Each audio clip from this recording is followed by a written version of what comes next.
This is the way it's supposed to be, bro. So, congrats, kudos to CM Punk, bro, because the wrestling business would be a much nicer place if people forgave and forgot.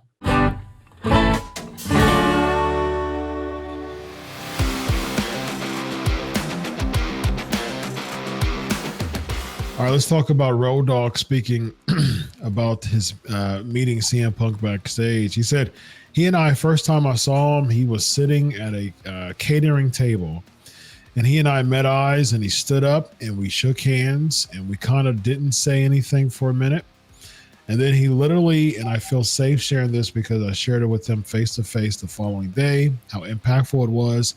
He literally like shrugged his shoulders and went like, oh, come on, and pulled me in and hugged me.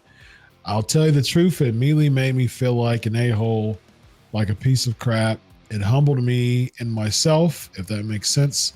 It humbled me in a way where I thought, I've talked negatively about you, and I've thought negatively about you, and then you embraced me, and wow. Vince Russo, your thoughts on the Road Dogg CM Punk? Listen, Chris, you and I both know this. You, I, and EC3, all three of us know this. Chris, isn't that the way it's supposed to be? Sure. That's the way it's supposed to be, bro. That's the way. Forgiveness, bro. You can't change the past. That's the way it's supposed to be. That's why he was so humbled and shocked, because it's not like that in professional wrestling, bro. Everybody holds grudges. Everybody's burying everybody else. This is the way it's supposed to be, bro. So, congrats, kudos to CM Punk, bro, because the wrestling business would be a much nicer place if people forgave and forgot. Why do you think Road Dogg was thinking of CM Punk in a negative way? Vince? I have no idea, bro, because I work with Punk for a little amount of time, so I don't know what people wouldn't like about Punk, so I really can't answer that. You work with Punk, East. What do you think about Punk's? I know that you spoke, fondly of Punk before, but there are people who said that he was difficult to work with throughout the backstage, goings on and working alongside with him. What do you think? Like, if someone spoke fondly of him, what would they say? And if someone would critique CM Punk, what would they say being backstage with him? Whoa, that's a good question. First thing I was going to say, though, is if time doesn't heal all wounds, truckloads of money and good business will. So, to Vince's point, perhaps the Road Dogg's negative speak in the past was prior to he was a company man, and there was issues between him and the company, and he has to defend the company. And maybe as an agent, somebody that's been hands-on working with him, which I really wasn't, you see a different side of a person, and perhaps those difficulties or those annoyances or the peculiars or the set in their ways shows a lot more, where it's harder to get, this is what we need to get done, and then how do we get there, the debates and not the contrasting ideals. Sure. Which sometimes in truly great creative is honestly collaboration between opposing views that find the best medium to get the job done, so to speak. So working with him, the positives that we say, he loves wrestling, and he's very passionate, and he's very talented, and he has a wealth of knowledge, and he's lived outside of the wrestling bubble to see other aspects of how business is done in other places.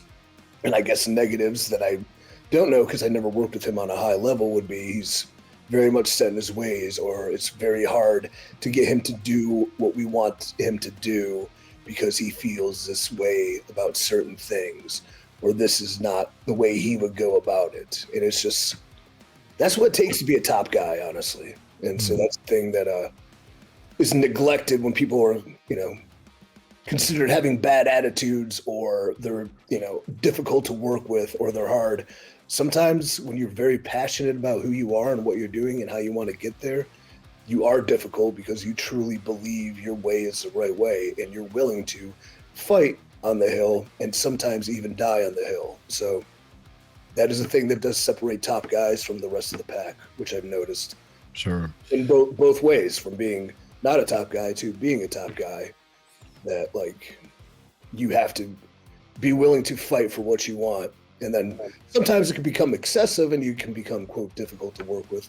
But other times when you fight for it, you receive it and it goes well, then you have that carte blanche to kind of continue to pull that. And then again, you're going to have a lot more trust with the person who's in charge to get it done if that's what you really feel is right. So yeah, Austin has, been expressive of the pros and cons of him doing that, it being advantageous to him more than not. Of course, one of his biggest regrets was, not walking out of WWE when he was supposed to job to Brock Lesnar. With that, I totally would side with Austin. I agree. Just based on, we're going to do this on a throwaway Raw, and like, why am I in the King of the Ring? King of the Ring, exactly. Yeah, I agree. If we're going to do this, let's do this the right way, and let's build it up. And, Austin agrees with that. I mean, he that's the reason why he did what he did. I mean, he's just not happy that he decided to walk out. You know what I mean? Which I respect him going back and saying, I wish I didn't do that. But I agree with you, and I agree with him 100% as far as why he did what he did. I mean, you got to protect your brand, man. Similar to what you were just saying. He's like, it's just some random one-off, Raw King of the Ring qualifying match, or semifinals match or finals tournament match, whatever it was. No, I mean, let's put some money in this, man. Like Brock Lesnar versus Steve Austin. Give me that at SummerSlam, man. Absolutely. So I agree with why he did what he did. Vince, to what EC3 was saying as far as just protecting your brand, CM Punk is kind of being criticized by a lot of the internet about regarding being diluted and a bit sappy, in his promos now, as being someone who's been known to just really kind of march to the beat of his own drum. It seems like that has changed in him based on his promos. Do you think that that's good for him, or do you think that takes away just what brought him to the I think it's not good for him. I think he knows it's not good for him. I think he also understands there's a certain period of time where he's going to have to play nice.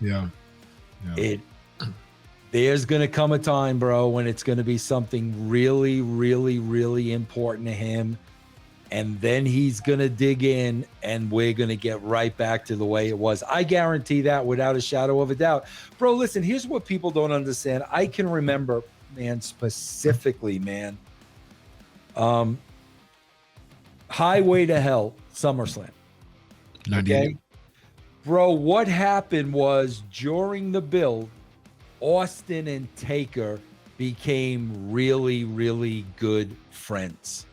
So, bro, they wanted to go into Madison Square Garden at SummerSlam and have a baby face match. They wanted to do it for themselves because they were really tight friends. Bro, I swear to God, I can remember, being in, Vince's car.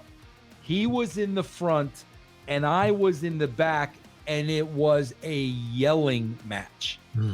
And I was like, bro, it's Madison Square Garden, New York City. They don't want a babyface match between these two. They want to see these two guys kill each other. But at that time, Vince thought it was best to do what the talent wanted. And bro, the match sucked. Both of them hated the match. They couldn't understand what went wrong. But my point to you, Chris, is the reason why I took a stand was because I knew in my mind, without a shadow of a doubt, It was what was best for business. It wasn't a Vince Russo wants his way. And I don't think Punk is that kind of guy, bro. He's too much of a deeper thinker. So I think when he, really draws that line in the sand, he really believes this is what's best for business. And this will affect a lot of things. Because like I said, I was in that spot and I was so adamant about it because I knew it was what was best for business. Sure. But I also understood 1000% why Vince, bro, we're talking Taker and Austin. Yeah. This is the kind of match they want. This is the kind of match. So, I mean, I totally got it, but I also knew they weren't going to get the reaction that they thought they were going to get. Yeah.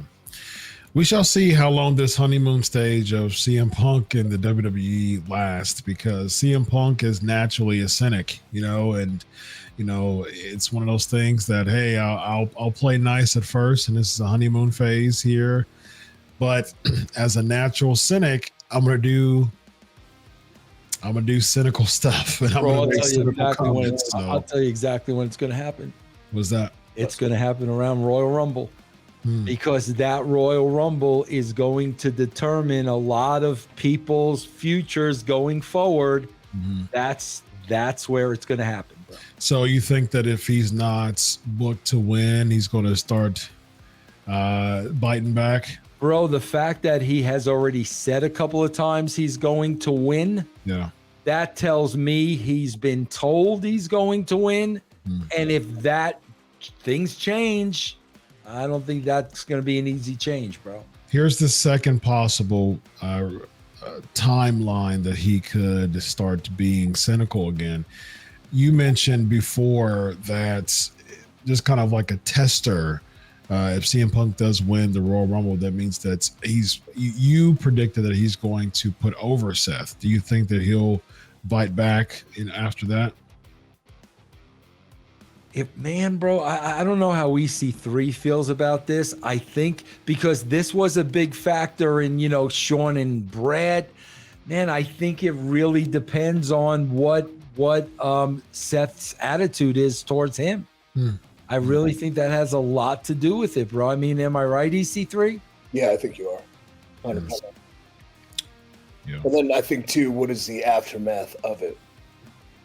Because maybe Punk's sappy because he's genuinely actually happy and he doesn't know how to handle it.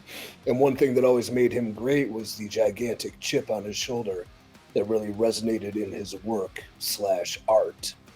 So that maybe without that, you're getting sort of a toned down sappy version, that maybe something needs to be taken or pulled or same old S, and then flip the switch and then you're back in business. You also got to throw into that equation too, though, Chris. Bro, he's 10 years older. Yeah. So he may be a totally different animal by now. Who knows?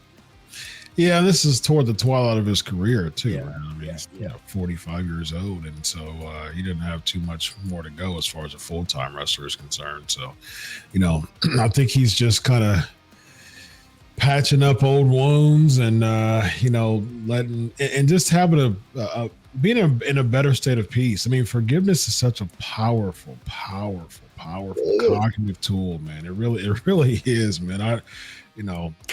I make a living, navigating people to forgive, and so it's such a powerful release cognitively. It's such an anchor. It just throws the anchor that you have in your brain just in the sea, and there's so much freedom and liberty when it comes to forgiving people. And I commend CM Punk for doing that, man. I've criticized the cynicism before many times, but that was a very noble thing to do and a very grown-up thing to do that I give him some kudos for. So good for him. Good on him, man. All right, ladies and gentlemen, we have Vince Russo. We have EC3. I am Dr. Chris. This is the Wrestling Outlaws. Have a good night, everybody. Solo.